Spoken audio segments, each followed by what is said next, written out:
Okay, seems to be working. Hello, everybody. This is Jason Robinson from Illustration by Design, and I am continuing the inking of Secret Comics Presents, which, if this is working correctly, yes, you can see there at the bottom of your screen. Secret Comics Presents will be launching on Indiegogo in exactly 2 weeks, on Friday the 13th of March. And we'll be launching, I'm not sure what time, probably around noon or so.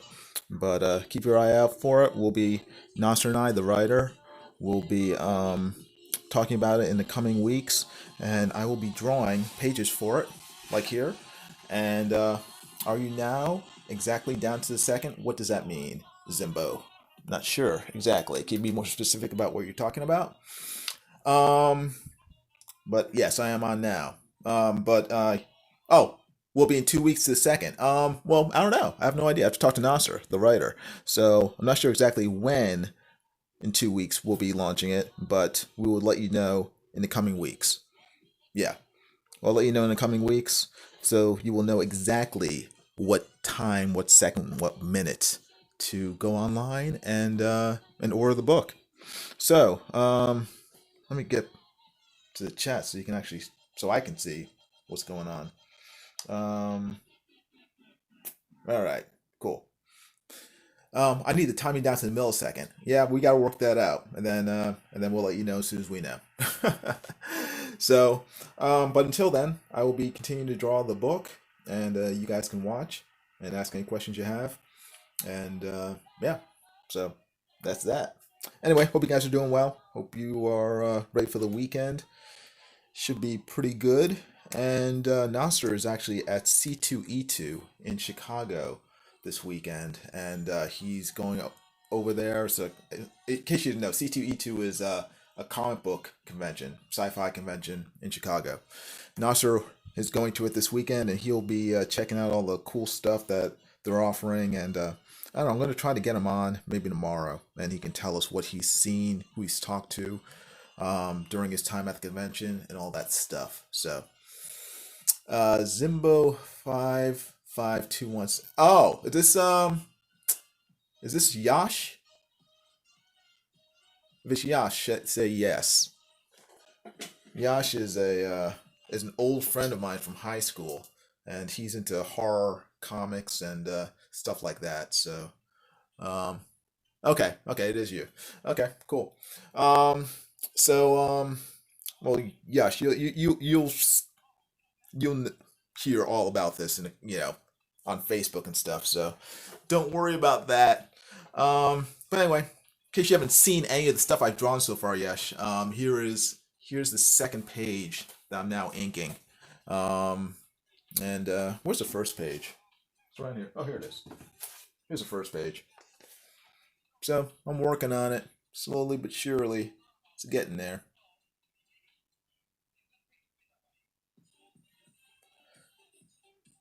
So anyway, I'm just gonna keep on drawing. And if you guys have any questions, Yash says, very good art. Thank you, Yash. I'm glad you like it. Up there with the best. No, I wouldn't go that far, but I'm trying to get better. So, but if you have any questions or anything, or just want to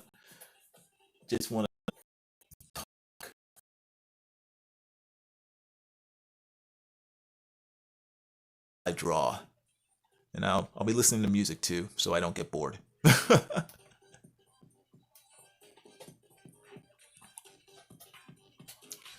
Eric Hawkins is here. He says, "Come on, get this book done already." I'm trying to, Eric Hawkins. I'm trying.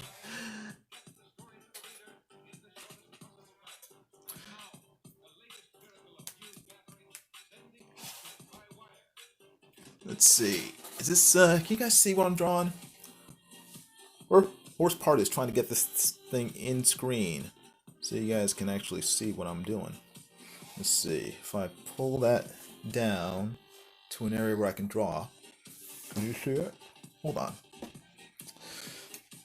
I need an extra arm to hold things. All right. I think you guys can see that. Turn this light on a little higher. Will that work? Will that wash things out? Your camera's getting pixelated. Okay. Eric Hawkins says, sorry, my mic cut out on Thursday night. I was trying to tell you guys not to redo the poll, then realized no one could hear me. Yeah, well, don't worry about it, Eric. It was my fault. I get confused because I see certain names and I just assume that it's certain people. Like when I saw Eric, I couldn't see the whole name, so I just assumed it was Eric Ninotowski, and I completely forgot that you told me that you were going to be on Drawn and Quartered on Wednesday. So I just wrote the name in, and then at the end, I realized that you were actually in the competition. I was like, wait a second, did I put the wrong Eric in? And then I was like, I can't. I gotta redo the poll because I definitely want you to get credit for your work. So I even if you didn't. Even if it didn't bother you that much, it bothered me, so I had to redo it. So, and people needed to know who you were and vote for your art. So, let's see. Ozar says cam looks great. Okay, good. Okay, yeah. Sometimes it goes in and out. So if something happens with the cam, just let me know. I'm not always aware of it, so I will depend on you good folk, to let me know whether or not something's going awry. That includes the Wi-Fi. Sometimes the Wi-Fi goes out and I don't even know it. So yeah, please speak up. Let me know. I would greatly appreciate it. Oh, and if you haven't already, please like this live stream, give it a thumbs up, and subscribe to my channel if you would. I'd appreciate it. And hit the bell for notifications of future videos. Okay, I'm gonna start drawing. Less talking.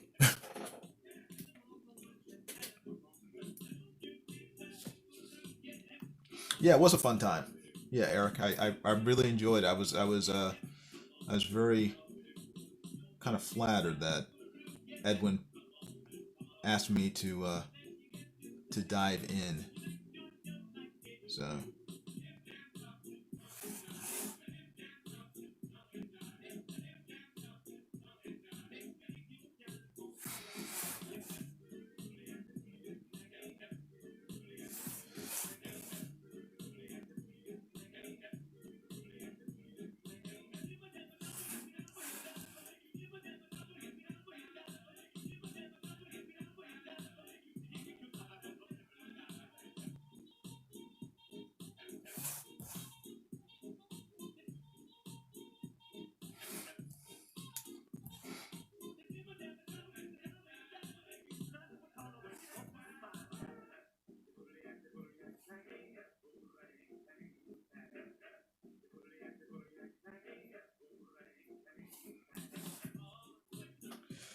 let's see.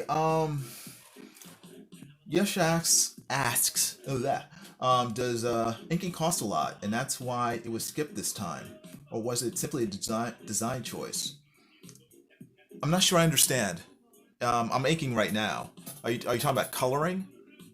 Inking is just putting down ink, on paper over the pencils. Is that what you're talking about? Because I'm inking now. I'm gonna guess you mean does coloring cost a lot, and that's why it was skipped this time. Well, it was two reasons. I could have. Okay, yeah, that's what I thought. You meant coloring. I could have colored this, but I hate coloring. So that's why it was skipped. And coloring is an extra cost. If you have someone else coloring it, I guess we could have hired someone to color it, but that would have been more money. And it's going to be hard enough just to break even with the costs of drawing and printing and mailing out the book. So the not having colorists saves money on that, but also it is kind of a design choice. I prefer black and white horror comics, and I think maybe Nasser does too, the writer. So it worked out well. I mean, most of the horror comics that I really like are in black and white. So I'm perfectly happy with doing a black and white book, and it's yeah, no, in some ways it's more challenging for me because you have to sort of color with just black, in a sense, in order to make things seem more more three dimensional, and having to simulate different textures and stuff. I'm enjoying the process of inking and what drawing a black and white comic book sort of forces you to do. Yet you're forced to do more shadows, more blacks, and stuff. So that is good for me as an artist. Um, let's see. Um, Zimbo Yush says, yes, Walking Dead was great black and white. Black and white shows more detail. Yeah, it can, and it especially with horror, it sort of lends itself to it. It's for me, it reminds me a lot of just film noir, classic black and white horror movies and stuff, and I like them. So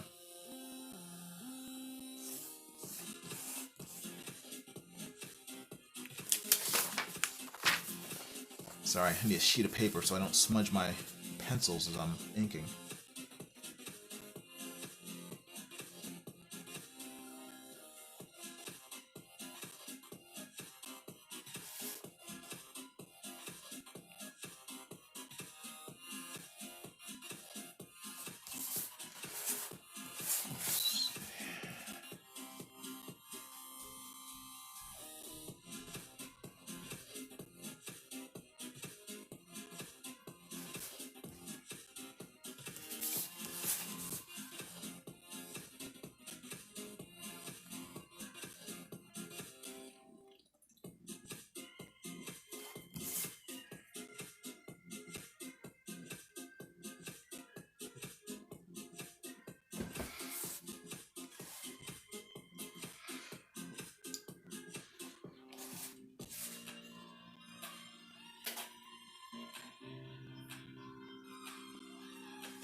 Let's see here.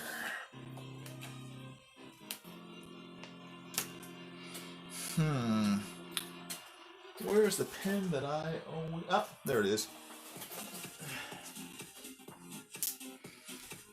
Every time I need a pen, it's across the room.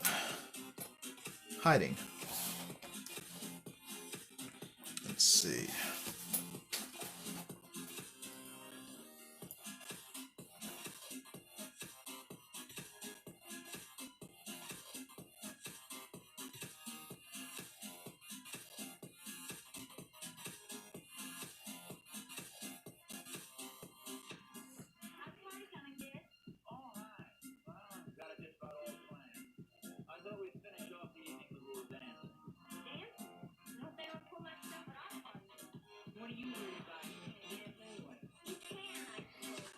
Let's see. Yash asks, what will be the maturity level of the comic book? Like, what ages and up? Yeah, this is going to be a PG-13 comic. It's not for children, so it will. It won't. I don't think it won't be rated R. I mean, I wouldn't call it rated R. I mean, it's not. There's not going to be definitely not going to be any sex or anything in it. And the violence is going. There's going to be some. There's going to be violence in it, which is why it's going to be PG-13. But I think I mentioned last time. I'm not really a big fan of like graphic, sort of person on person violence. I'm fine with like monster violence, but like I'm not really a fan of realistic violence. So there won't be really graphic violence in that sense, but there will definitely be implied violence. Sort of implied realistic violence. There will be more explicit, sort of fantastic violence, like sort of monster violence. So that stuff will be more graphic. So yeah, I'd say it's PG-13. If you're over 13, if you're a teenager, it's fine. But if you're not a teen, I would say this book is not for them.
Let's see.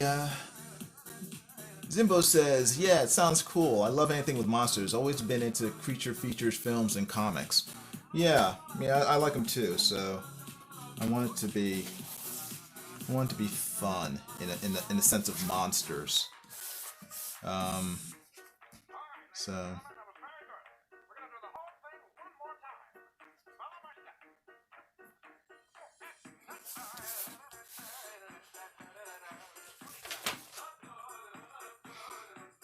huh.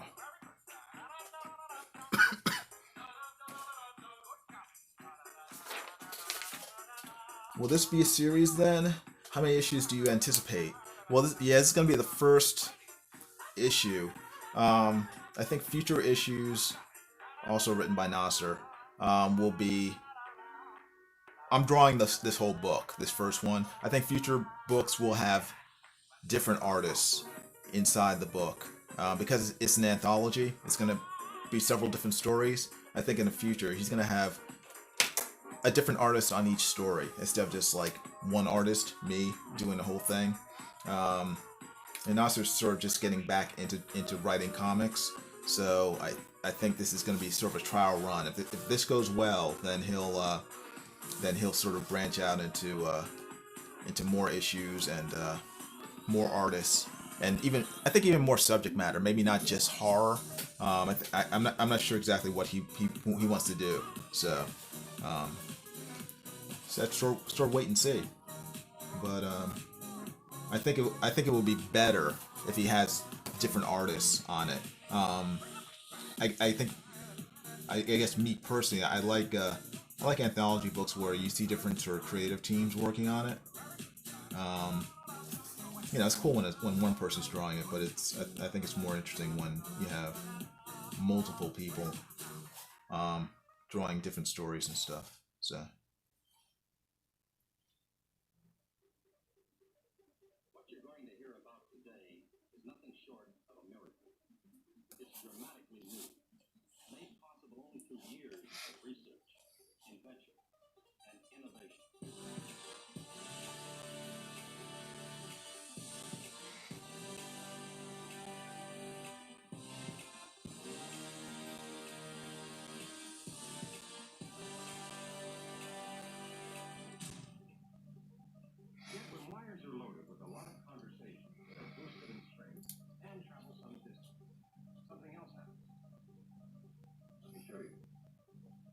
Hmm.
see, how many pages per story, approximately? It varies. This story that I'm drawing right now is 8 pages. Some of the stories are only 1 page, so anywhere between 8 and 1 page. The book is going to be about 20 to 24 pages, I believe. So there's only 4 stories in it. So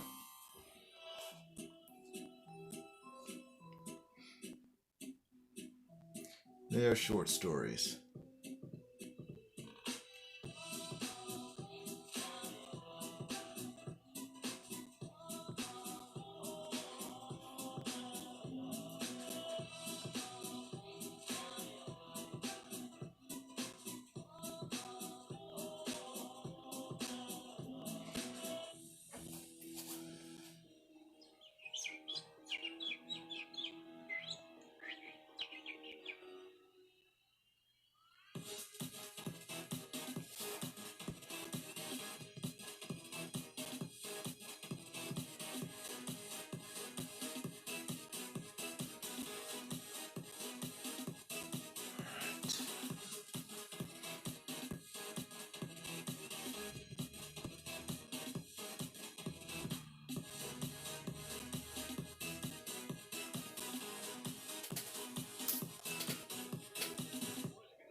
Hmm.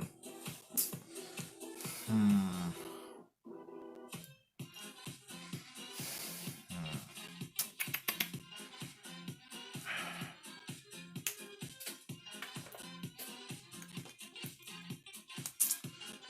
See, Zimbo says, not many anthologies these days, it seems. Ice Cream Man was probably the most recent short story horror series. Never read Ice Cream Man. EC Comics. Yeah, I'm familiar. Yeah, EC Comics are the ones that you know, I'm most familiar with. So, um, EC Comics was big back in the day. So what you guys are doing is pretty unique. Um, yeah, I don't know. I mean, I haven't really been following anthology books that much. So, I mean, I don't know how unique it is. I mean, I I remember back this is years ago. It's over 20 years ago. When Marvel had Marvel Comics Presents, which was very cool. I really enjoyed that. So I mean, it's kind of reminiscent of that in a sense. Um, and obviously that wasn't horror, but I like anthology books. I think they're a cool way to sort of get a lot of different stories into one book and expose readers and audiences to like I said, a number of different creators. Um, you know, usually they would have you know 3 or 4 different artists working on the same book, each on a different story, and it'd be cool to see the different styles and the looks that each artist would give each story. So that was sort of half the fun for me. Uh, yeah, they were easy reading. Yeah, I mean it's just short, fun stories are they're fun to read. So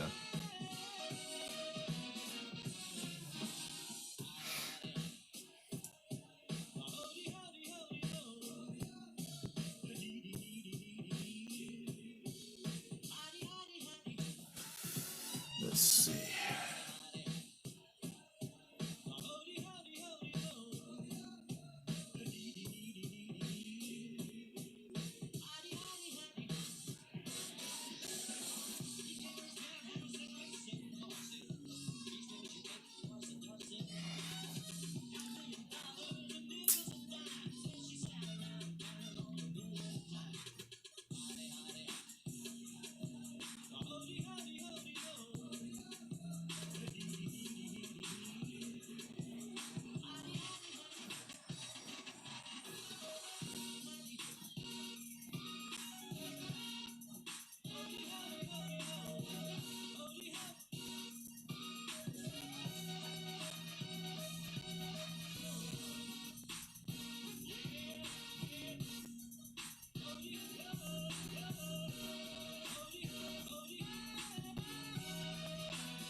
Oh, blah, blah, blah, blah.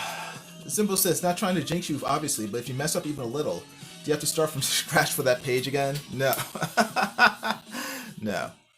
No, you do not have to start from scratch if you mess up. That's what they have. They have whiteout, so you can cover up your mistakes. Or I can even take the page and then scan it into Photoshop, because all the pages have to be scanned in anyway before they're laid out and the lettering's put on and everything.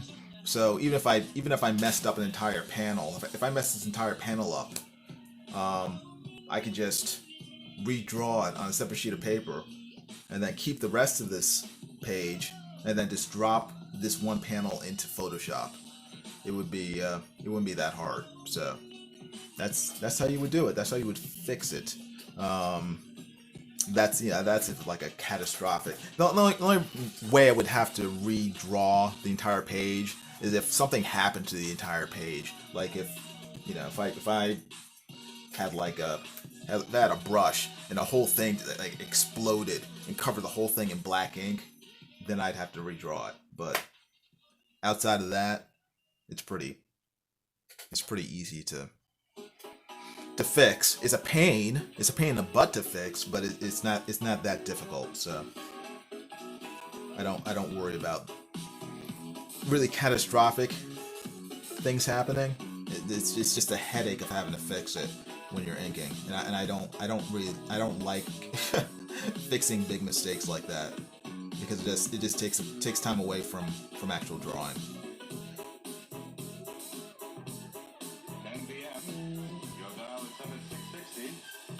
WEAF, New York.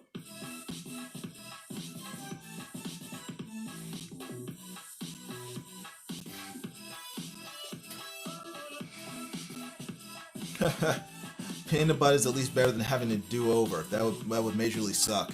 Yeah, it's yeah. I mean, I wish that. I mean, I really love drawing traditionally like this, but I do wish that there was an undo button that I could press to just like instantly erase any mistakes I make, because that would save me a lot of time. It's a lot faster drawing on a computer, but it's not, for me, it's not nearly as fun, so that's why I draw traditionally by hand.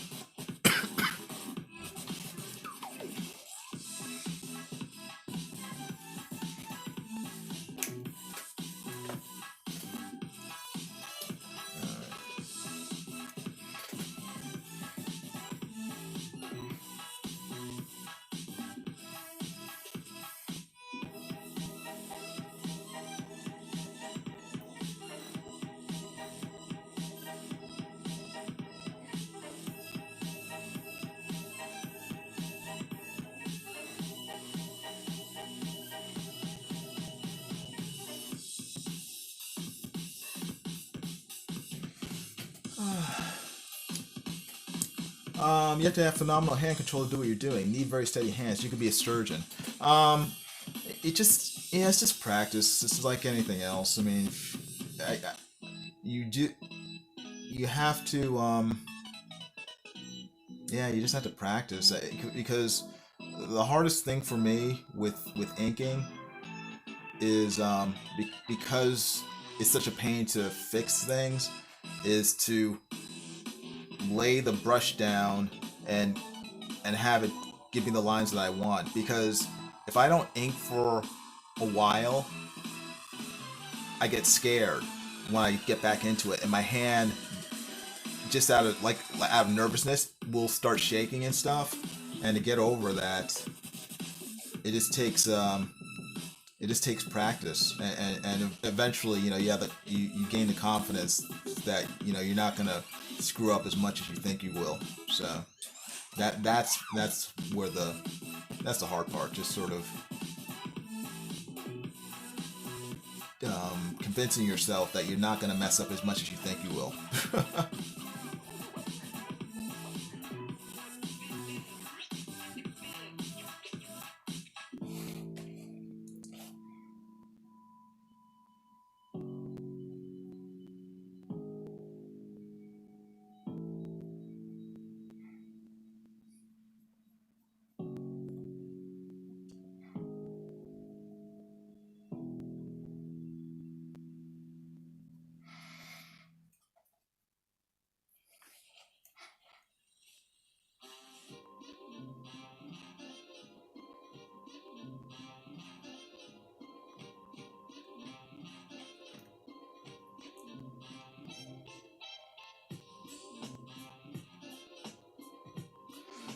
Let's see. Do people realize how long you've been drawing comics? I remember when I met you at age 16. You were even drawing back then. What age did you start? I started drawing when I was 4, so it's been quite a while.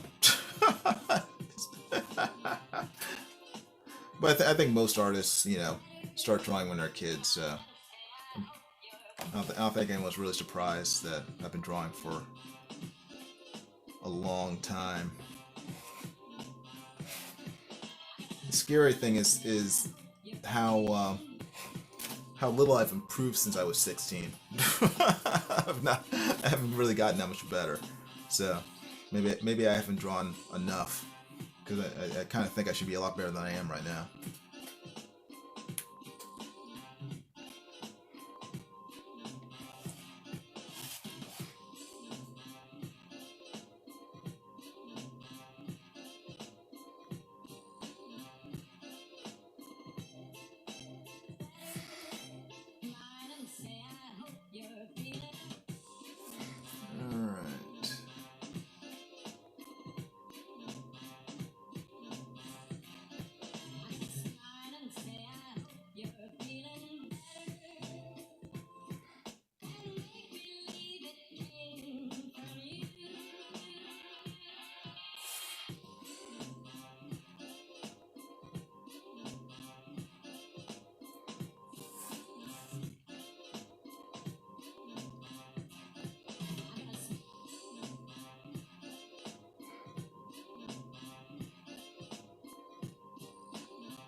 Alright. Zimbo says, well, you were phenomenal even back then, but I can tell you're even better now at drawing. Have you drawn... Remember I had you draw the Rottweiler working out? Yes, I do remember that, actually. It was pretty fun. Yush had a Rottweiler when we were kids. I can't remember the name of the dog, though. I can remember Robert's dog, Kavik. But I can't remember... What was the name of your dog? I can't remember his name now. But he had this very friendly Rottweiler that would not let anyone come near it. So, Hans. Okay. Yeah, thank you, Hans. Sure remember that. Hans and Franz. This dog was massive. Yush has an even bigger dog now. What type of dog do you have now, Yush? I mean, the breed's visibly familiar to me, but I don't know the name.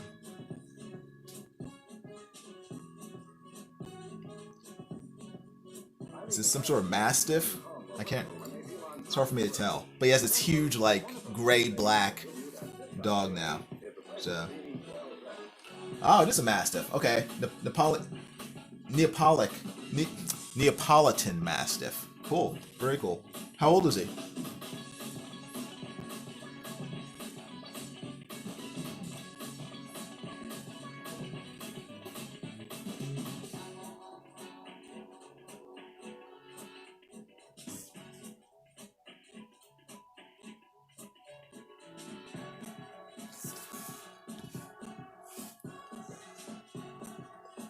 Oh my gosh, 190 pounds at 29 months old. Not even 2.5 yet. Oh my gosh.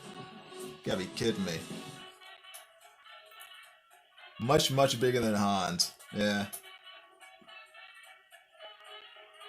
Well, my goal is to one day get as big as Yush's dog. Your dog outweighs me by about 30 pounds.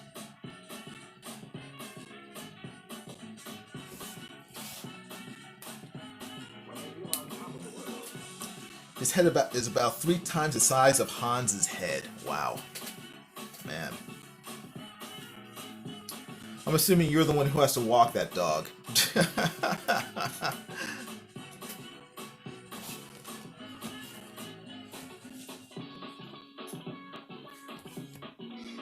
Alright, let's see.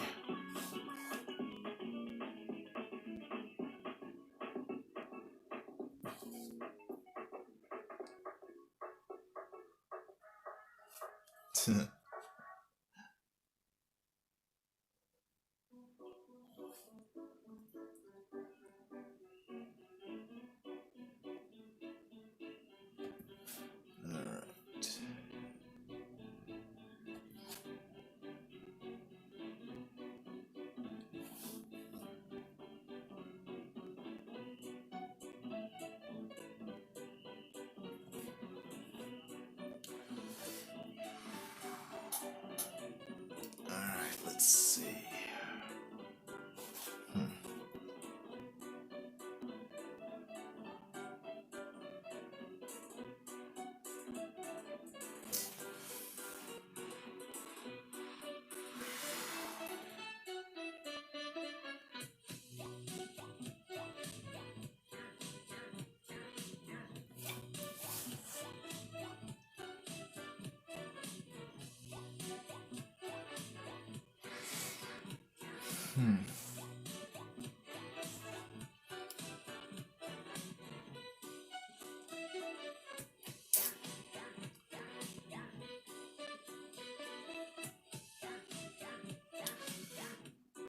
His name's Ralphie. Is he named after the kid from A Christmas Story?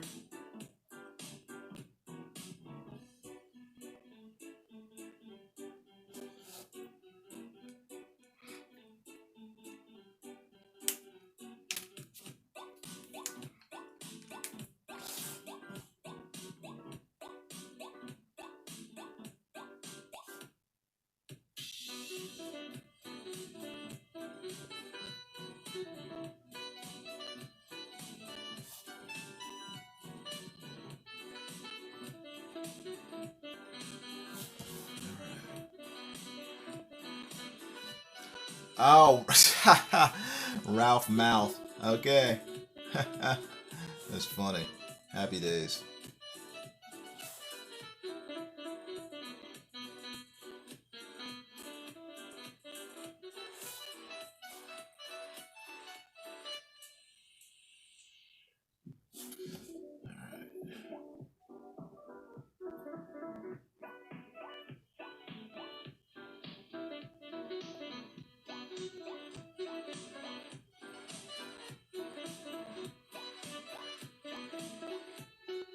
Alright. Let's see.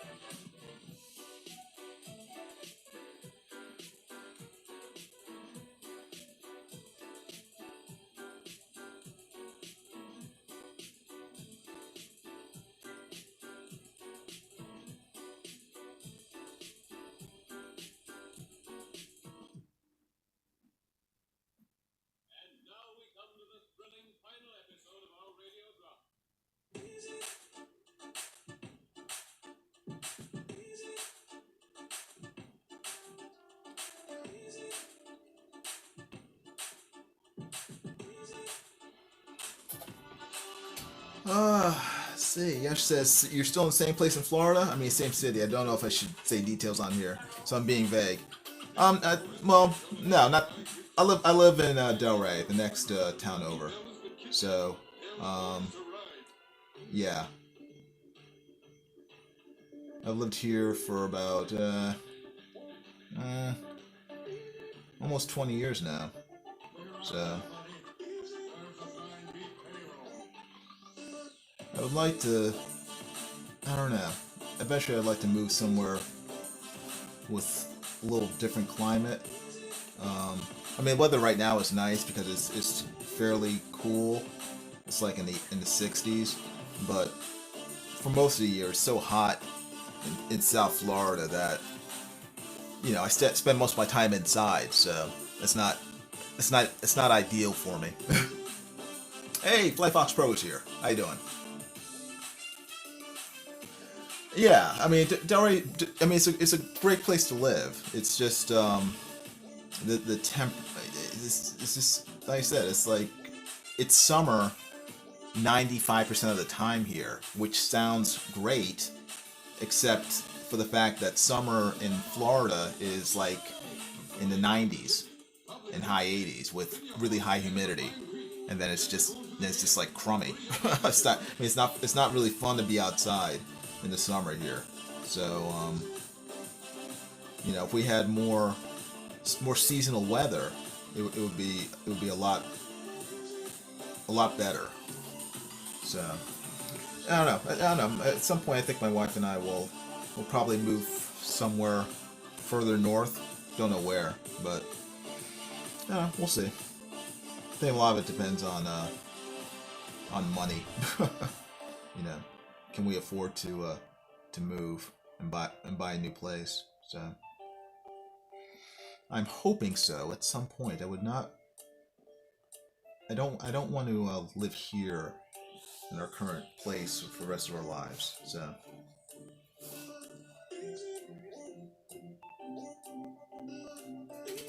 Flyfox Pro says he's doing well. He says, I went to New Orleans one time and the humidity destroyed me. No humidity in Arizona. That's good. But you do have tarantulas, which for me is no. I would not move to Arizona because of the tarantulas. Yeah, humidity. I mean, Florida is basically one giant swamp that's been sort of built over the decades. So the climate is still swamp climate. It's just really humid, really thick, wet, and hot. A lot of bugs. So, but the bugs don't bother me. It's just the heat. It's the heat and the humidity that kills you. It's like you go outside and it's like walking into a steam bath, most of the time, and it just drains all the energy out of you. It is. I mean, I guess some people love it.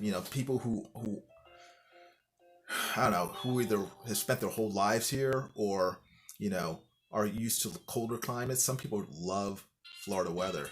I've just never gotten used to it. I've lived here for several decades. It's just too much for me.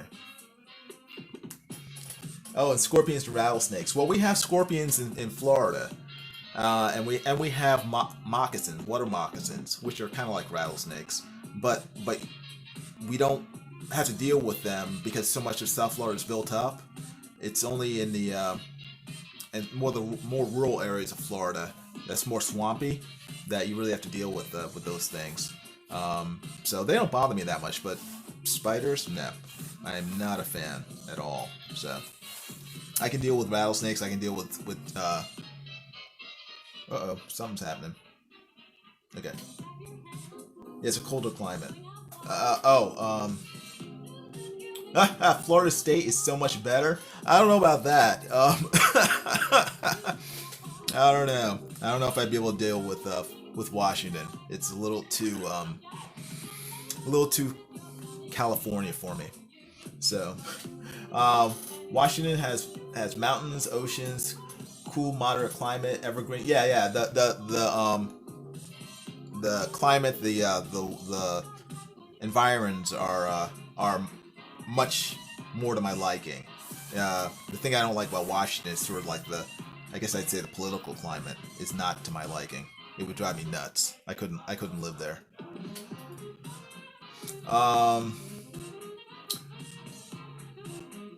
Flyfox Pro says, now I live in Central Phoenix. I don't see much of that stuff. If I moved out to the suburbs, I would though. Oh, really? Oh, wow. Wow.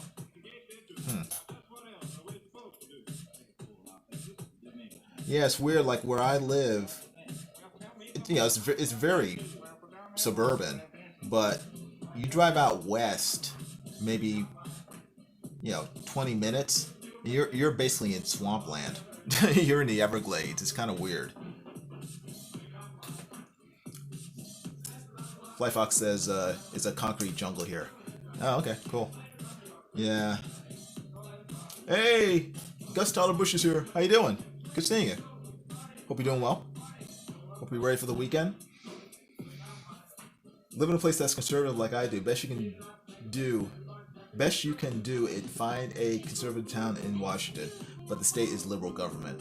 Yeah, that's what would kill me because the the central government is what determines the laws in the state, and it doesn't matter what town you live in. You kind of you're forced to follow it. So I wouldn't. Yeah. Generally, I mean, I like Florida. It's just the climate that sort of for me is the downside to it. But fortunately, we have cars, we have planes, and if I want to go somewhere with a different climate, I can always go visit. So we do that. We have family in other states, so we visit them on a fairly regular basis. So we're not trapped here. um, Gus Tyler Bush says, "Been a while since I've been here. Your art is still really awesome. Oh, thank you very much. Glad you think so. I'm hoping I improve over time, but it's slow going. My improvement." Um, Yesh says, "We can talk politics on here." I kind of, I'd rather not, just because I don't want to.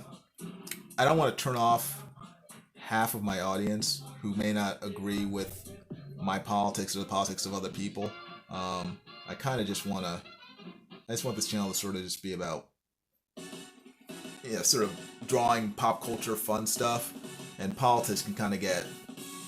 I don't mind talking about politics with people I know, personally, but I think in terms of talking with people in general, it's kind of a risky proposition.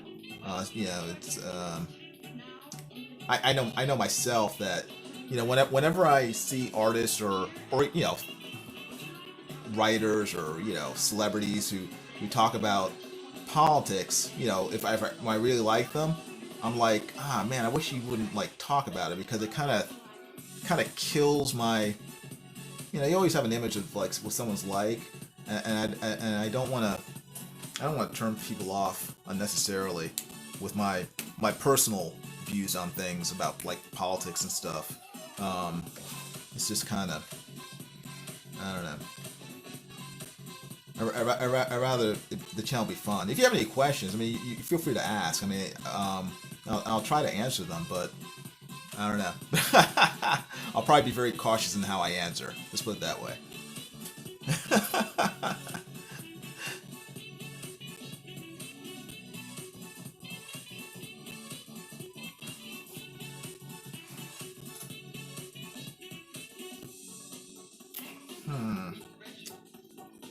What did I do?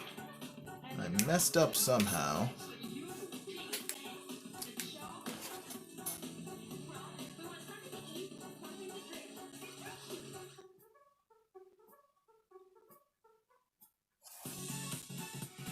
Alright, let's see.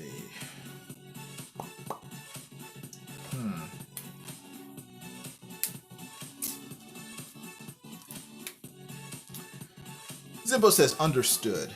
Yeah, I mean, if you want to ask me a question, you're free to. It's just that, yeah.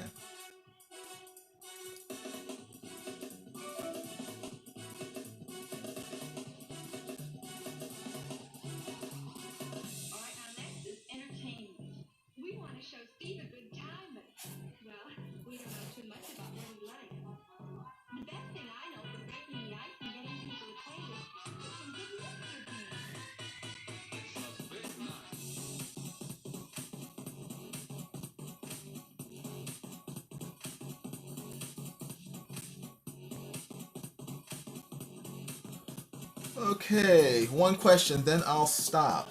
Okay, go ahead. Ask me a question.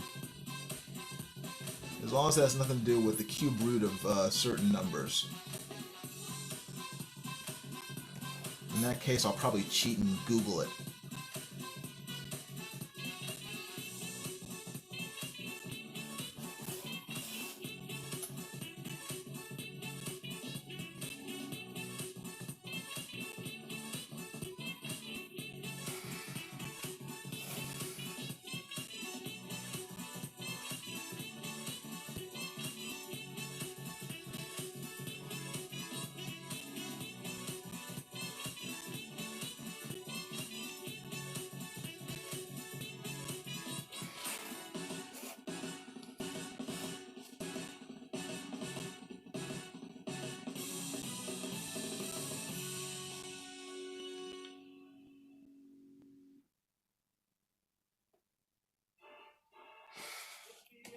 Hmm.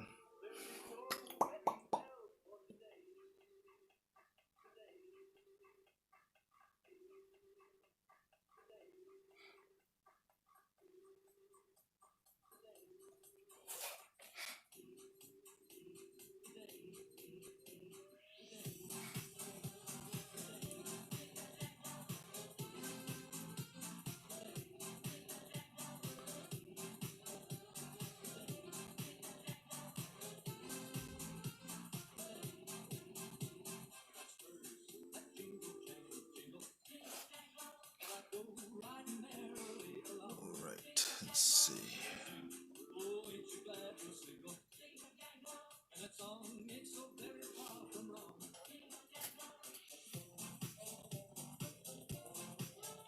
Alright, that's good. Okay.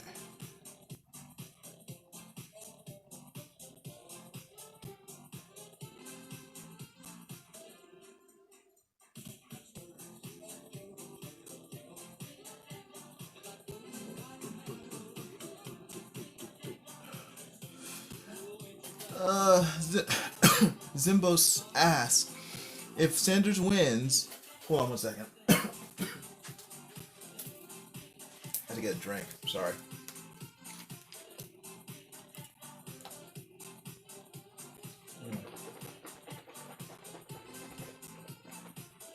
Ah. Ah. Ooh, we're talking too much. If Sanders wins and institutes his decriminalizing border crossings, which is open borders, I personally think it will bring the country to its knees. LA will become a Mexican drug cartel gangland. What do you think? Well, I think if you have open borders, then you no longer have a country. So, yeah, open borders is a recipe for disaster, I would say. So, I would say that's no good. So, force the borders, enforce the laws we have, and that I think is better overall for the country. But even still, I mean, I don't think that he would. I don't think he'd be able to do it. Without Congress's approval, he'd never be able to do it. I mean, any executive order he would try to pass, I don't think would pass muster in the Supreme Court, especially now. So he could try, but one, I don't think it would be able to legally happen. But also, even if it did happen, it would be bad for the country. Clearly, I mean, you let every human trafficker, every drug trafficker, south of the border in, without any concern. You're condemning millions to misery, whether through drug addiction or through sexual abuse, what have you. I mean, it'd be a horrible, evil thing to do. So that's my answer.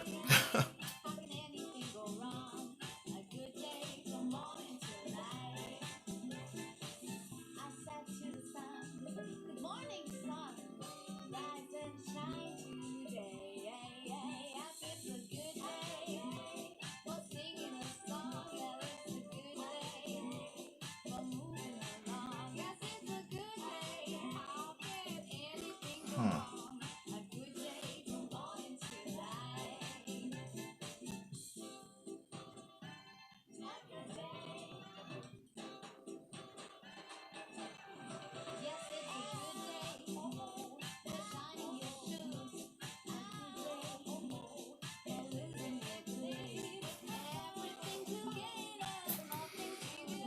Let's see.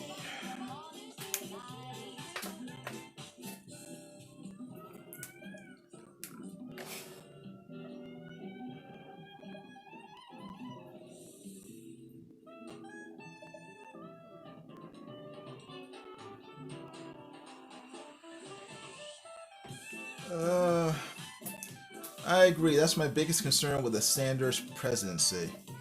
Well, I mean, I have a number of concerns about the Sanders presidency. Um, that's one of them, but it may not be my primary one. I got a long list.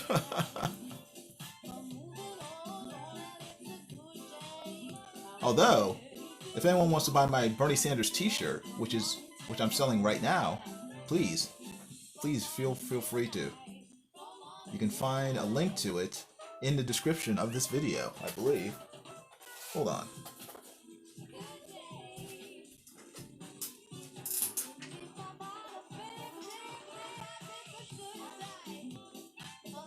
Ah, yes.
There you go.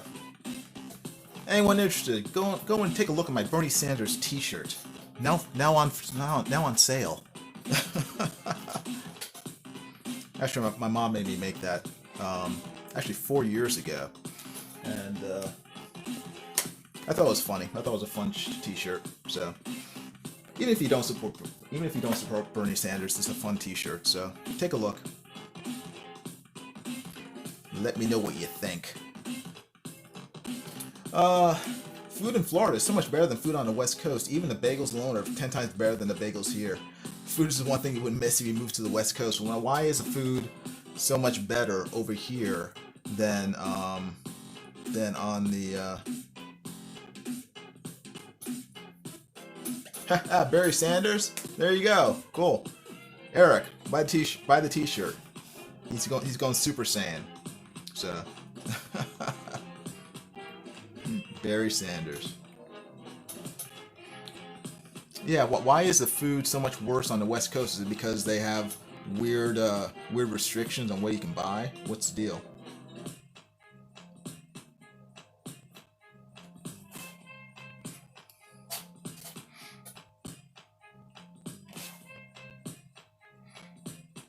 All right.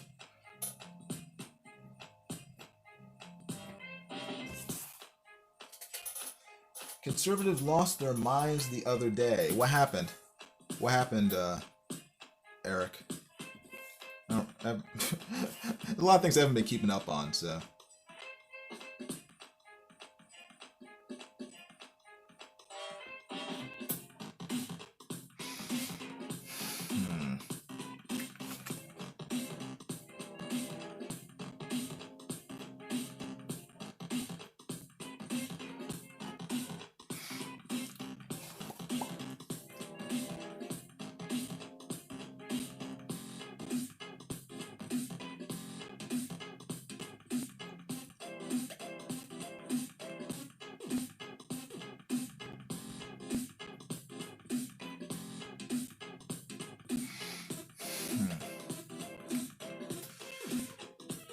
Garth Brooks was in Detroit for a concert at Ford Field, home of the Lions. Okay.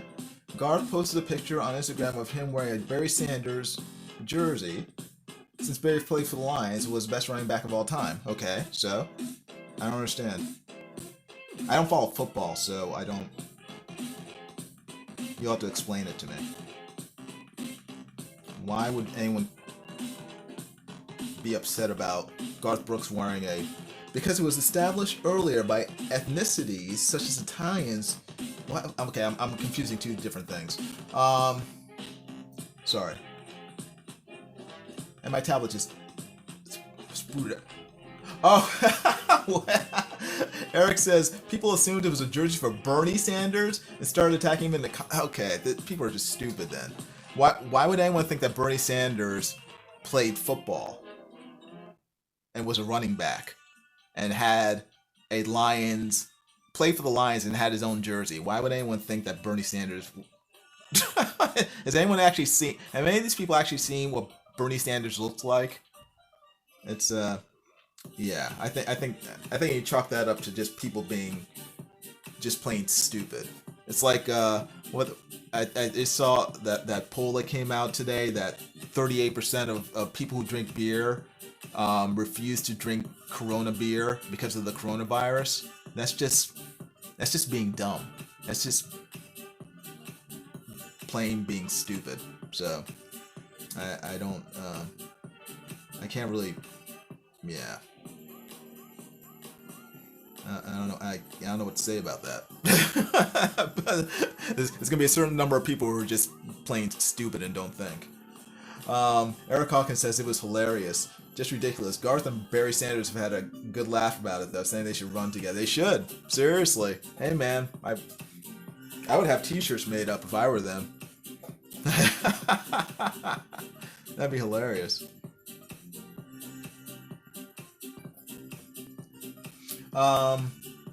Zimbo says it was established earlier by ethnicities who... Oh, you talking about Washington? Who actually know how to cook. Oh, okay. You're talking about the East Coast. Florida was established earlier by various ethnicities, such as Italians, who actually knew how to cook. West Coast is newer. Just can't compare East and West Coast food, unfortunately. Okay, gotcha. I understand. Yeah.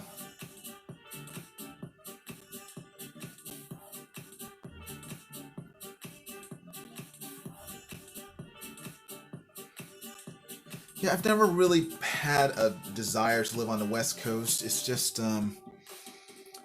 most of what I've seen of it is, I mean, it has some good points, but it's just, there's so many negatives to it that it just, it's always turned me off, unfortunately. And maybe someday I'll visit, but I wouldn't want to live there.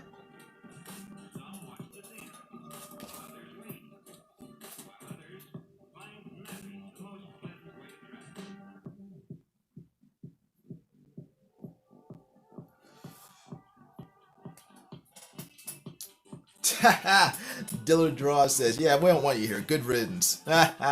John. How you doing, John? Good seeing you.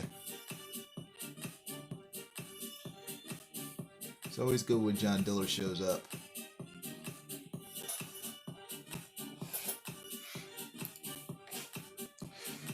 Alright.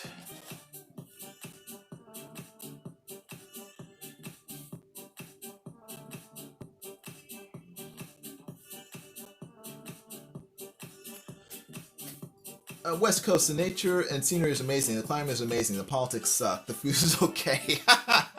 That'd make a great poster. That'd make a good T-shirt. Is that too many words for a T-shirt?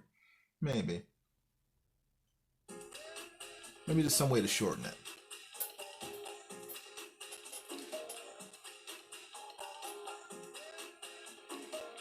Yeah, I'd make a T-shirt that says West Coast. The climate is amazing. The politics suck. The food is okay. Okay, that's good. That make a good T-shirt.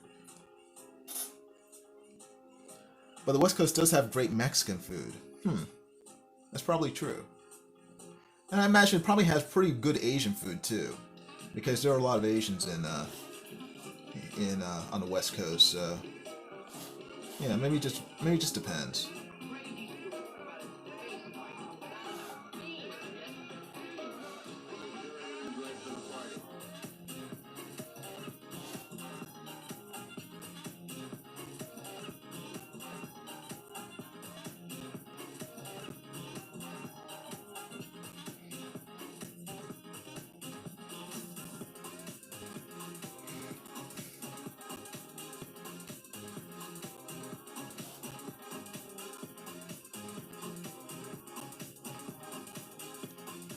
Time is it is 8:23. I'm probably gonna stop around 9 o'clock because I need to go to the store. So,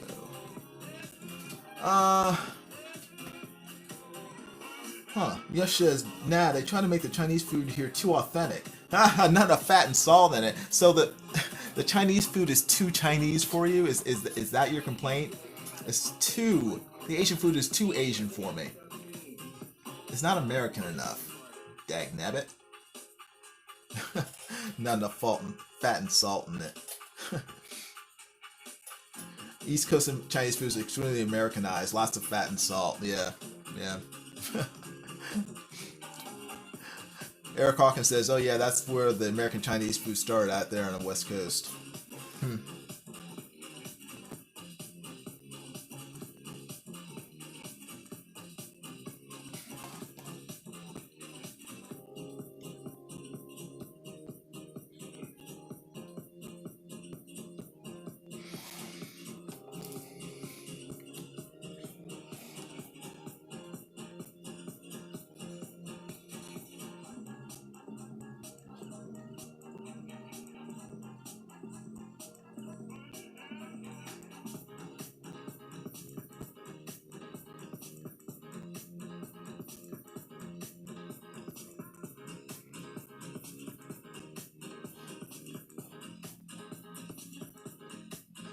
I think Chinese came to New York first, actually.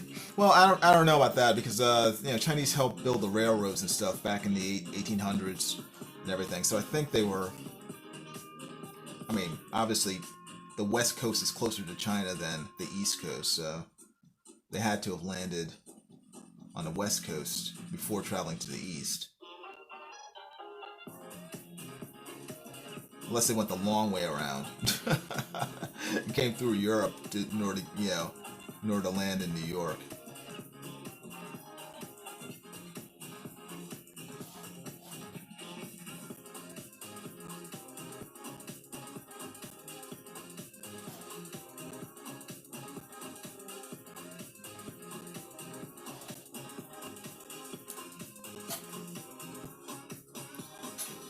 Yeah, helped, forced, were beaten into it.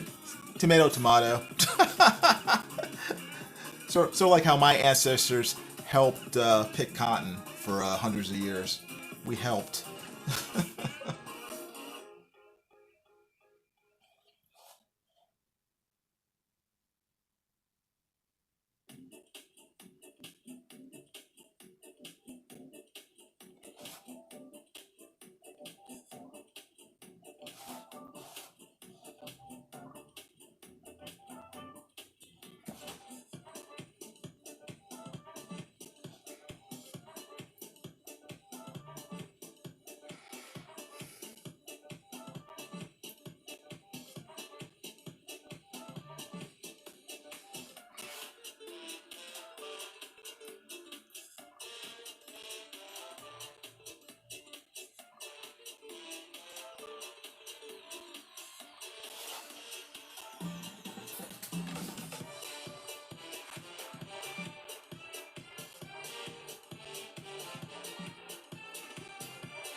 Oh, okay, cool.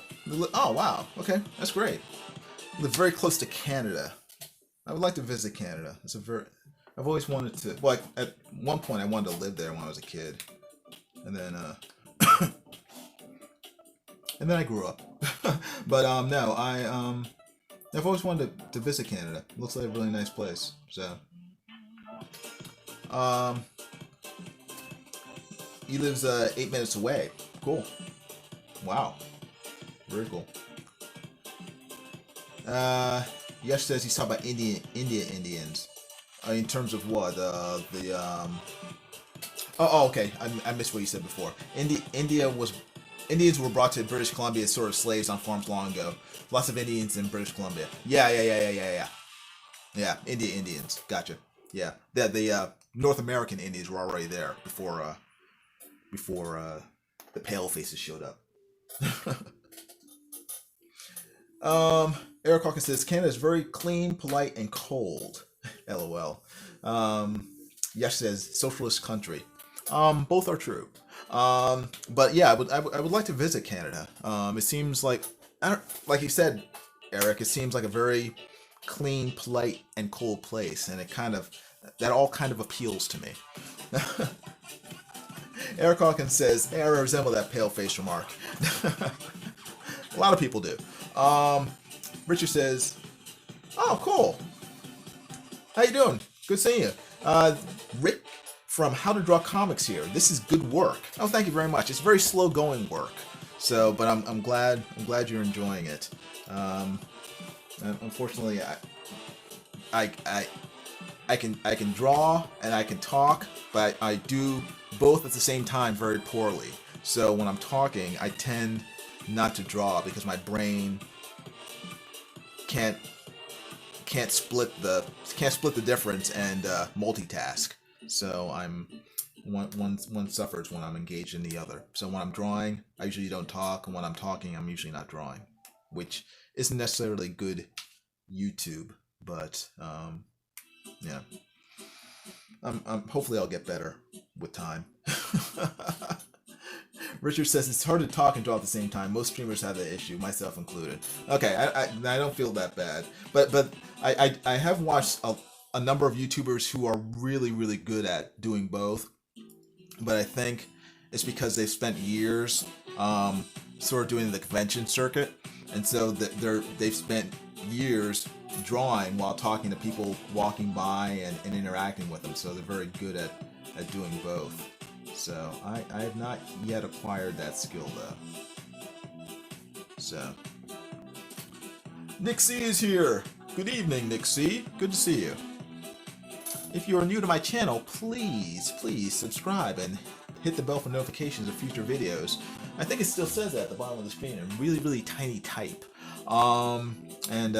Yeah, if you would, give the live stream a thumbs up. I would greatly appreciate it.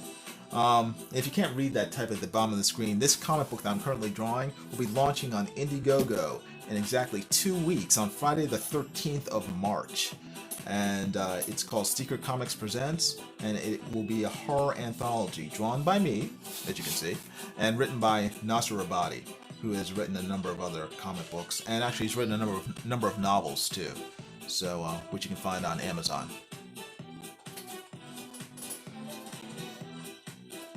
Let's see. Zimbo says many British Columbian Canadians think everyone owes them everything. I forgot the word for that. They're polite but very passive aggressive. I think you mean entitled. They're extremely anal about everything. Some are cool though. Oh man, that's a pretty interesting assessment of the British Columbian people. I always heard though that French Canadians are like the quote unquote the bad Canadians. They're very I don't know if rude is a word, but they're very I don't know. They're very special people. That's what I hear. And actually, my first job out of college, I worked for a family of French Canadians. They weren't exactly the nicest people. The turnover rate at that company was about a person a week, and there weren't that many people working at the company. They were, yeah. It was interesting. I lasted about a year and a half before I got the boot. Yeah. Nick C says Friday the 13th. Nasser returns. That seriously, that's what the comic book should be called. I think we gave the comic book the wrong name. Um, Richard says I just threw your link in the group on the top. My tablet just died. Hold on, it'll come back. Um, there's assets of being. Oh, cool. Well, thank you very much. Thank you very much, Richard. I appreciate it. Zimbo says I've dealt with many thousands of British Columbian Canadians when I worked at Vitamin World for many years. Oh wow, wow. Now, are you sure it's just because they're British Columbian, or is it because of the clientele of Vitamin World? Maybe it's a little both. They're definitely interesting. Canada did create Today's Special. What's Today's Special? I'm not familiar with it. Is that what is that? I don't know what that is. You have to explain it. You must elaborate and let me know what Today's Special is. As far as I know, Today's Special is like soup or like a special fish or something. So if it's something particular to Canada, you have to let me know because as an American, I am clueless.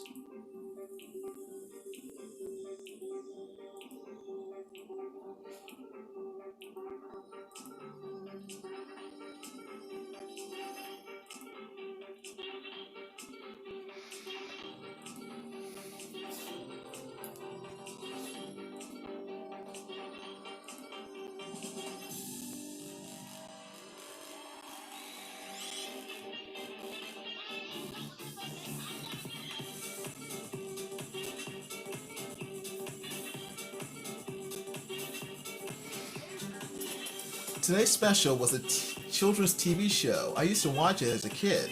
Okay, cool. Was it like Romper Room or Sesame Street? That's what we had it when I was a kid. We had Romper Room. We had what was it? News and Review. I love that show. The News and Review. Um, we had Zoom. We had Electric Company. Um, oh, the Great Space Coaster. That was a cool one. Richard said, I stopped watching Jumanji for this, just so you know what you're competing against. Oh, cool. Well, actually, I like the new Jumanji, the one with the Rock. So I'm very flattered if that's the one you skipped. I like the Rob Williams one too, but I don't know. That one was good too. I think have I seen the newest one though, the sequel to the Rock one? I don't think I've seen that one. I saw the first Rock movie, so I'm not quite sure how that one, the newest one is. But I was pleasantly surprised by the Rock's version of it. Have any of you guys seen Picard yet? The new Star Trek show. That's sort of like the continuing adventures of Jean-Luc Picard.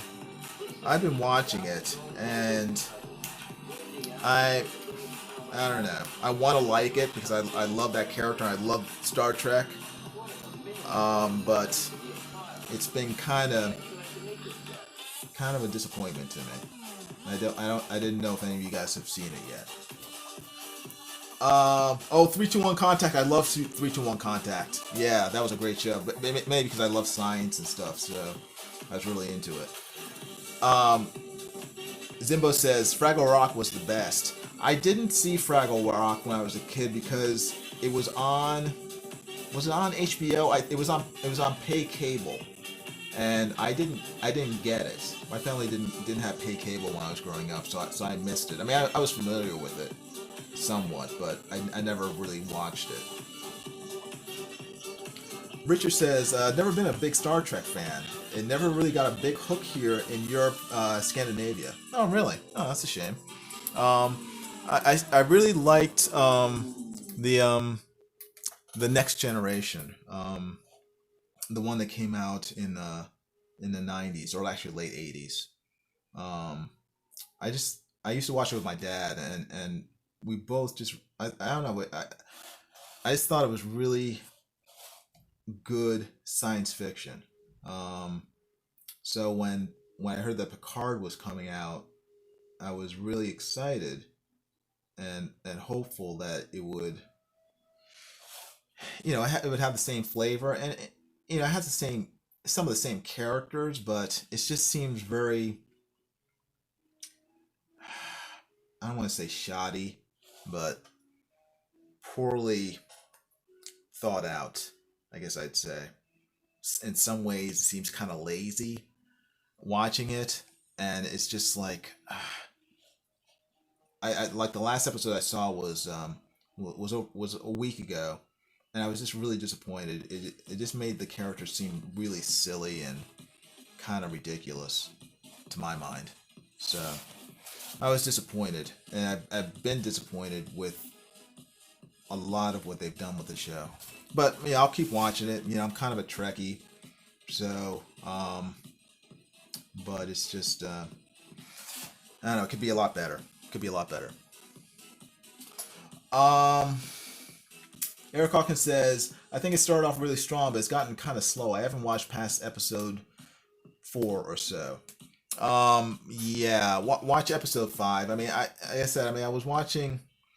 I like you. I thought it started out strong, but then it's just kind of it started meandering, and then I watched episode 5, and it just really really let me down. I mean, the things the characters are doing are just so goofy and melodramatic and silly that it doesn't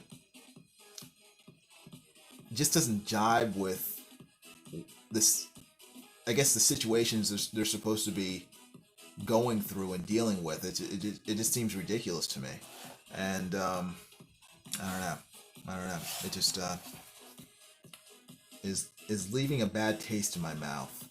Like I said, I'm gonna keep watching it. I hope it improves, and I guess that's all I can do. Really, just hope it improves. If it doesn't improve, I guess I'll stop watching it at some point. But I don't know how many episodes are there in with this show in the first season. I think there are about 8 episodes. So there, I think episode 6 came out yesterday. So I haven't watched it yet, but I will. So there are about, I guess, 3 episodes left for me to watch. Depending on where you are, there might be more. Um, my tablet keeps going out.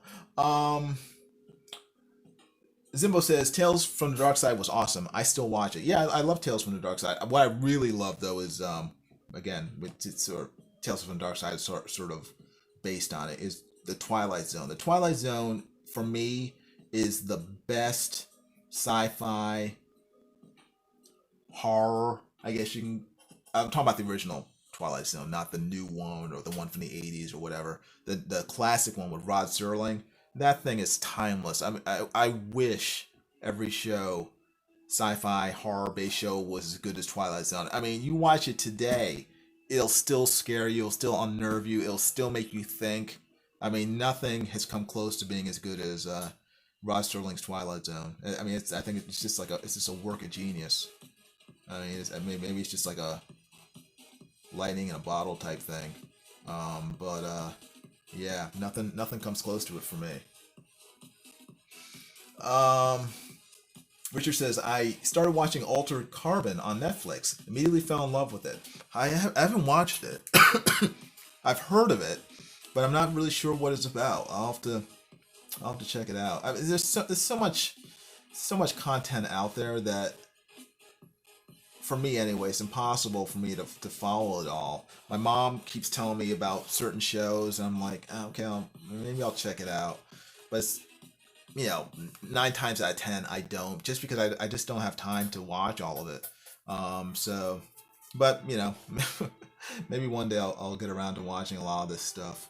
But Alter Carbon is one I hear good things about. Um, there's so many shows. There's not enough time. I mean, I wouldn't have time to do anything else. Um, Eric Hawkins says, I really liked the first episode, but might have just been because I was happy to see Picard again. Um,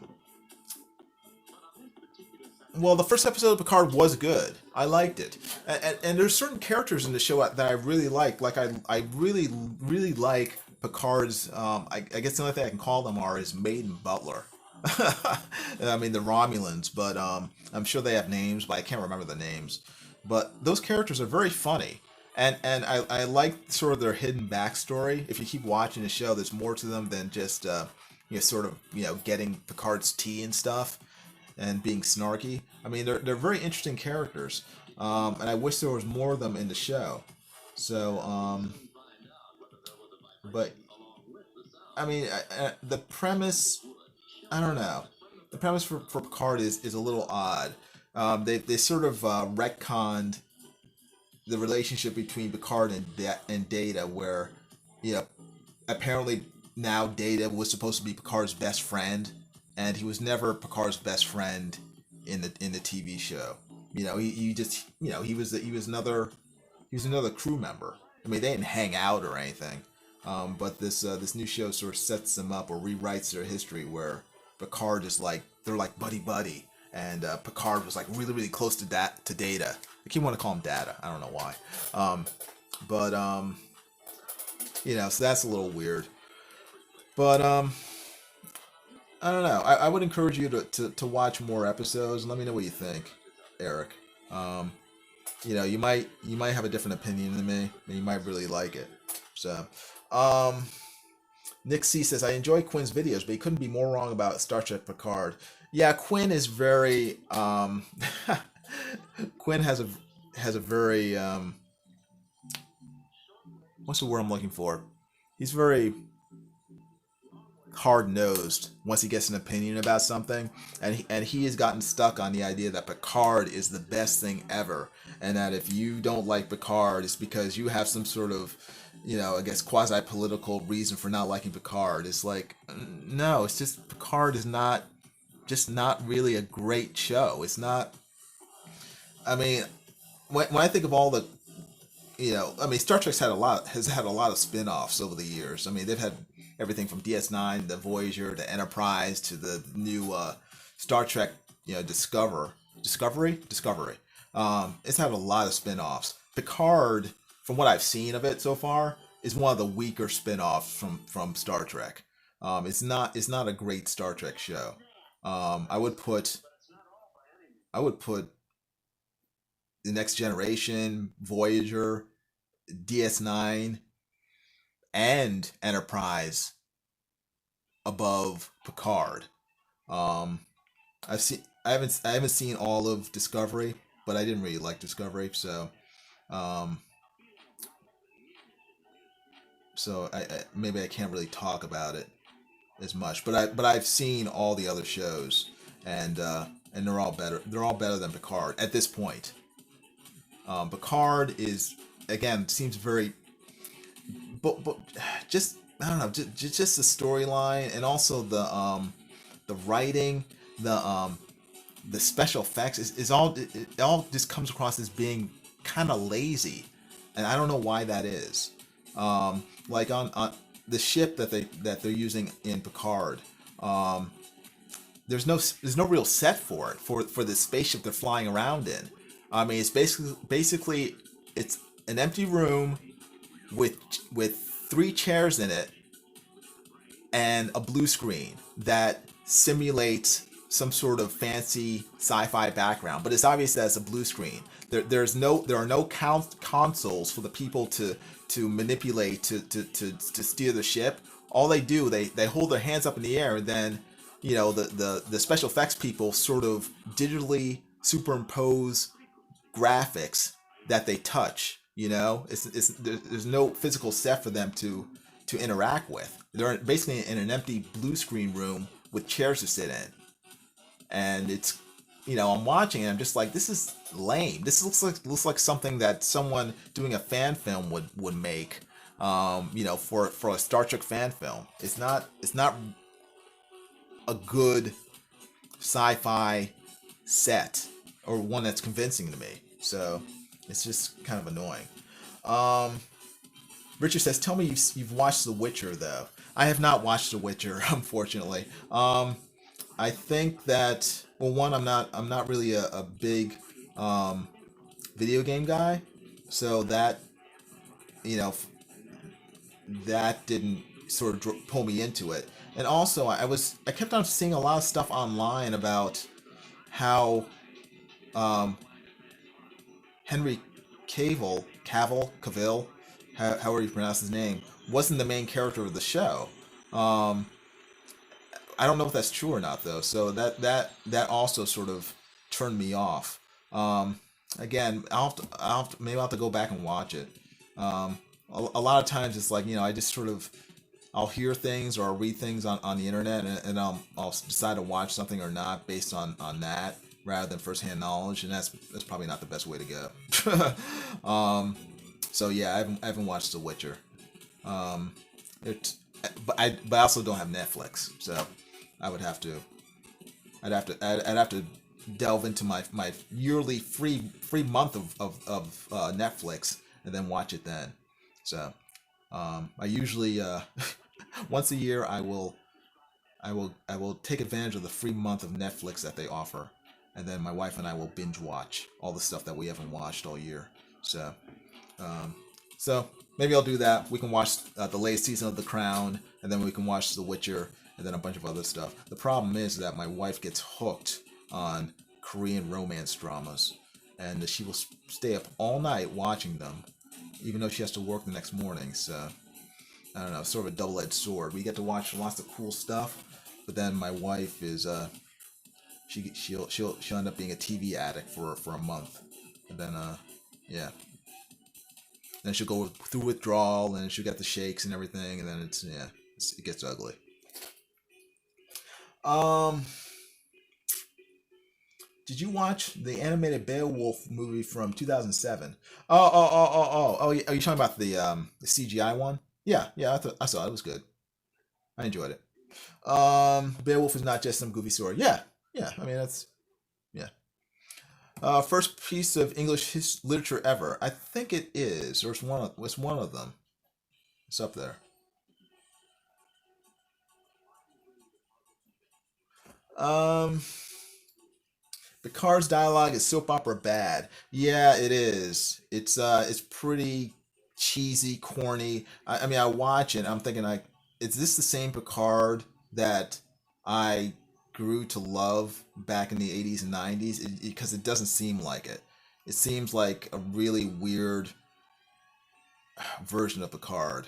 I guess you can chalk it up to him being old, but I tend to chalk it up to just bad writers, who's writing a character that they're not really familiar with, and are unable to write convincing dialogue for.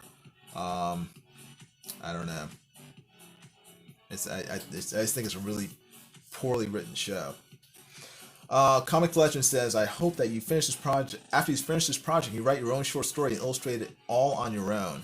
Yeah, the problem is I would have to come up with a short story, and I am a better artist than I am a writer.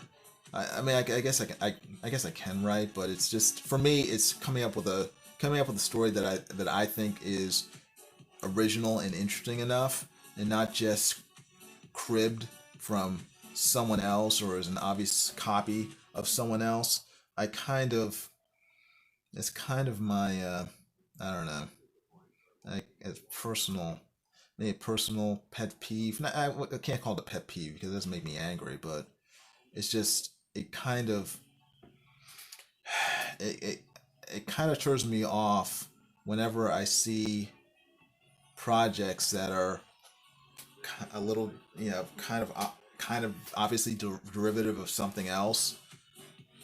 I I don't mind it, but it has to be original enough that it it spawns my interest, and especially when I do it, I get annoyed when I see myself doing it. When I see myself coming up with ideas, and it's like that's just a knockoff of XYZ, you know.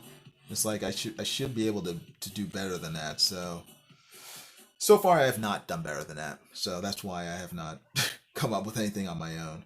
They've tended to be fairly obvious knockoffs of more original work by other people. So I'd like to do something better than that.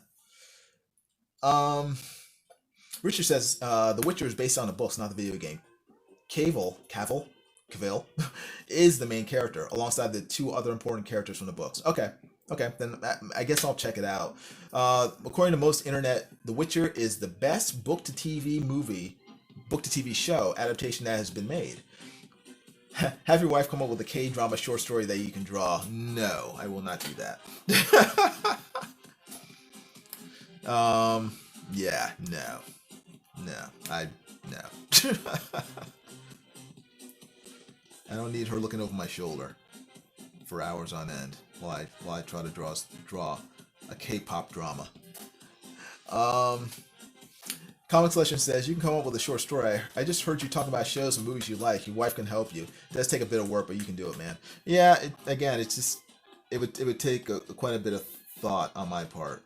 So it might happen, but I can make no promises. Because then I'd be committed. I'd be on a timetable. I will think about it though. We'll see what happens.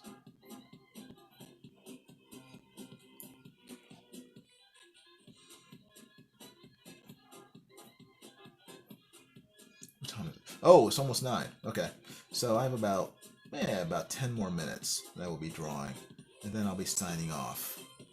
But I want to thank everybody for hanging out with me. I really appreciate it. And if you have a chance, please subscribe to my channel. Please give this live stream a thumbs up. And please check out my Bernie Sanders t-shirt, which is in the chat. I posted a link. You don't have to be a Bernie Sanders fan, but it is pretty funny. And if you like anime, you might like it.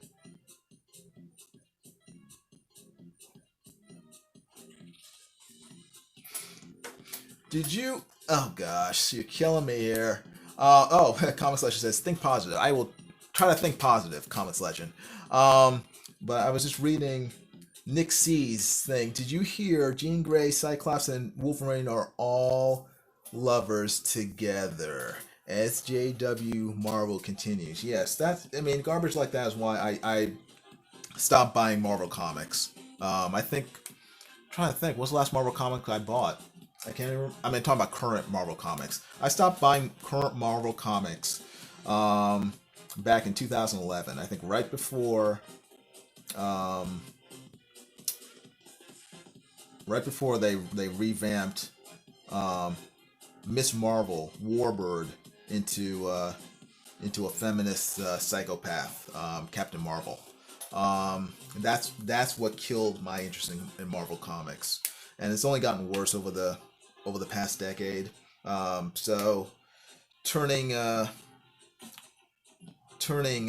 Jean Grey, Cyclops, and Wolverine into bisexual, menage a trois lovers is about par for the course. What I would expect from modern Marvel comics. So as such, they are unworthy of my patronage and my money and my time.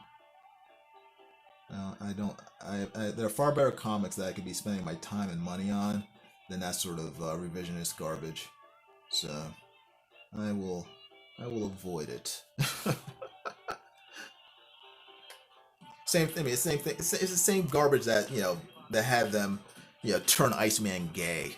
After 40 years of him being heterosexual and dating girls, it's just like, what the. If you're gonna insult my intelligence that much, I'm not gonna give you any of my money. So, I still buy Marvel comics, but they're all back issues. I love anything prior to most comics prior to I'd say 2012 Marvel. I'm still interested in buying and reading and stuff.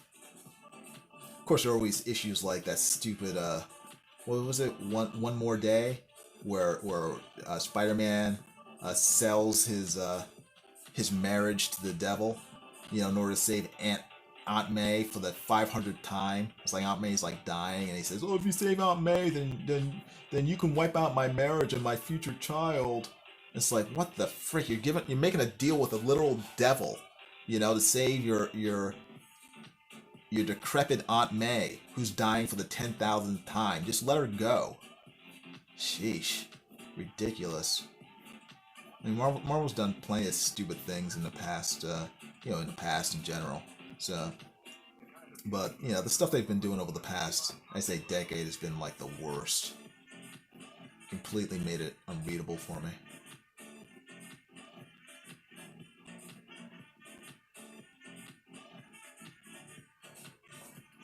Hey, the Metal's here. Ahoy there, Metal. How you doing? Good seeing you. Hope you're ready for the weekend.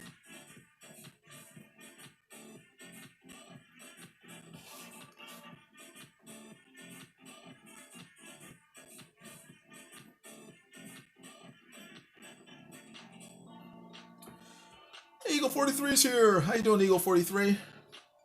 Hope you're doing well.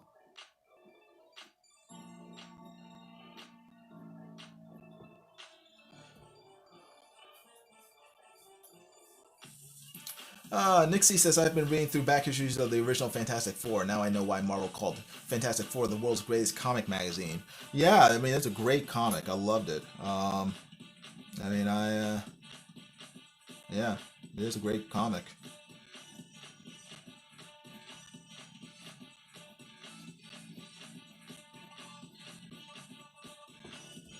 Metal says, just got in from a long walk and ready to start cracking at some panels. Oh, cool. Very good. Yeah, I need to start walking. Thanks for the guilt trip.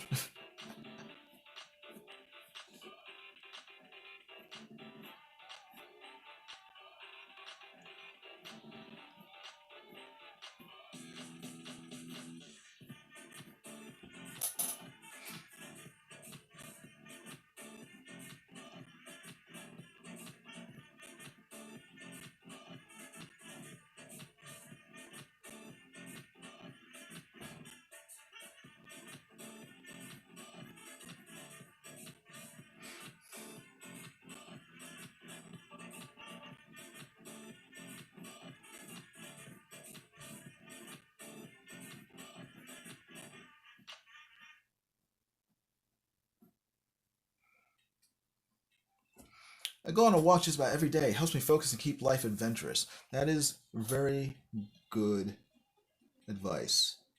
You should walk every day. I should walk every day. Everyone should walk every day. Give yourself time to recharge and just, like you said, refocus and get your head out of your own butt and into, just, real life. Walking is very healthy. It's a very healthy activity. I encourage everybody to do it, especially myself. I just need to follow my own advice.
So, are Marvel doing ridiculous things like have Thor beat a Beyonder? Why can't they keep power levels consistent? Why just Marvel, I mean? Well, I mean, that to me, that would be less ridiculous than what they've been doing. I mean, like with Thor, they all of a sudden made him unworthy of carrying the hammer. And so they made his secretary, his nurse, the new Thor, the new feminist Thor, and she was better at being Thor than Thor had been, and it's just a lot of political nonsense. That's what's basically ruined Marvel Comics over the past decade. The writers, the editors have, for whatever reason, decided that we want to make these characters avatars for our personal politics, and in doing so, they've turned off half of their audience. I mean, their sales have gone down the toilet over the past decade because they're more concerned about pushing divisive, left wing politics than they are, producing entertainment that everyone can enjoy, and they've been paying the price. Longtime readers like me have just stopped buying their books, and it's a shame.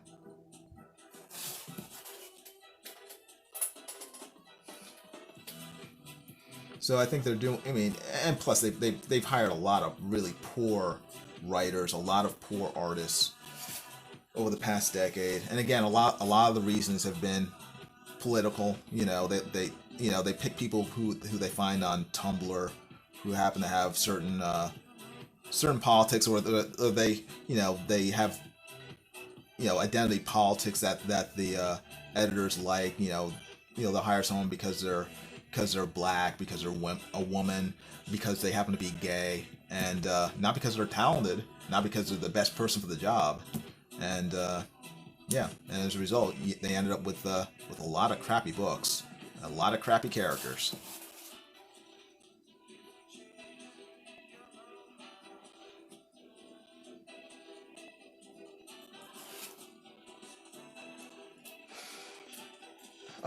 Metal says, I don't mind power creep. In fact, I often like it as long as it makes sense to the world. The power levels bounce around too much to make sense.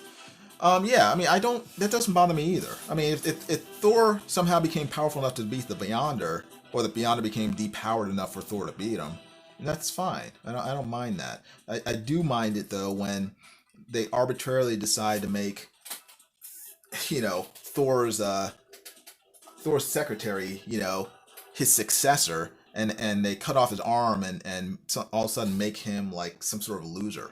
I don't like that because it doesn't fit the characters that they're telling stories about. You know.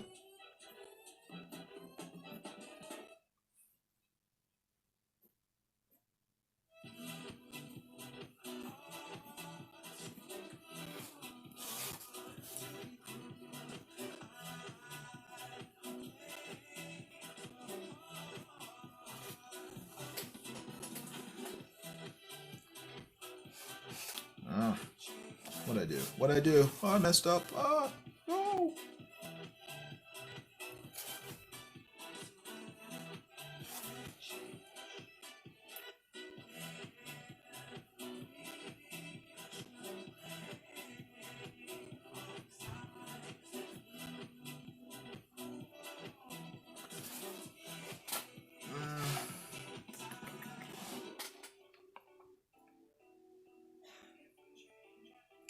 Okay, it is 9:05 right now, so Eastern Standard Time.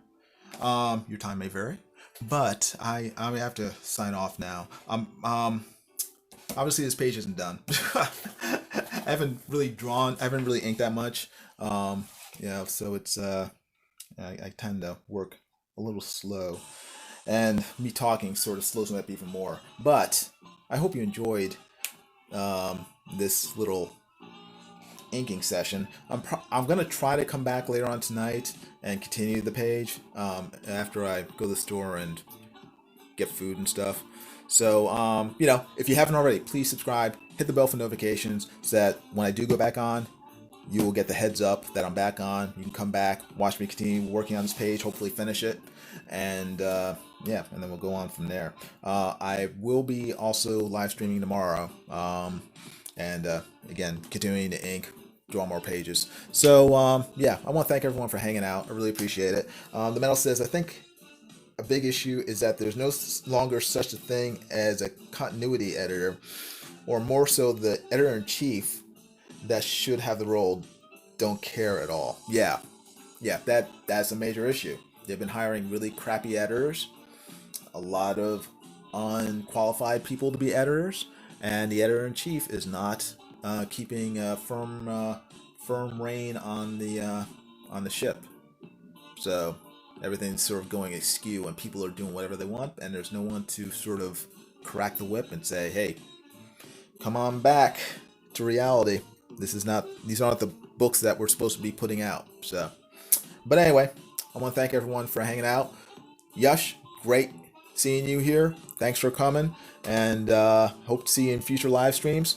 And yeah, in case you guys have not noticed, at the bottom of the screen, somewhere down here, it tells you that this comic is Secret Comics Presents. It will be coming out in 2 weeks on Friday the 13th in March. And yeah, we're going to be launching it then. So please stay tuned. And I will see you guys later. Hope you guys have a great weekend. If I don't see you tonight, and hopefully I will see you tonight and tomorrow. Okay? You guys take care. Talk to you later.